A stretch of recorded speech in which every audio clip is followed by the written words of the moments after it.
माझे नाव नितीन मानकर आहे. मी गोंदियावरून आलेला आहे. मला बालनेसचा खूप प्रॉब्लेम झालेला होता. तसंच मी इथं ऑनलाईनवरच एक वगैरे केला, तर मला न्यू रूट्स म्हणून हॉस्पिटलचा माहीत पडला. तर मी त्या याच्यामध्ये कन्सल्टंटसाठी आलो होतो आणि मॅमशी भेटलो.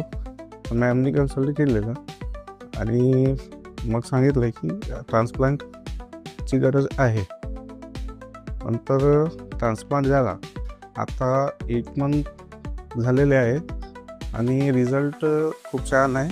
मला आता नवीन कॉन्फिडन्स पण मिळाला आहे. जर कुणाला पण बाल्डनेस आणि हेअरफॉलचा प्रॉब्लेम असेल तर तुम्ही व्हिजिट करू शकता नागपूरला न्यू रूट्स हेअर ट्रान्सप्लांटला.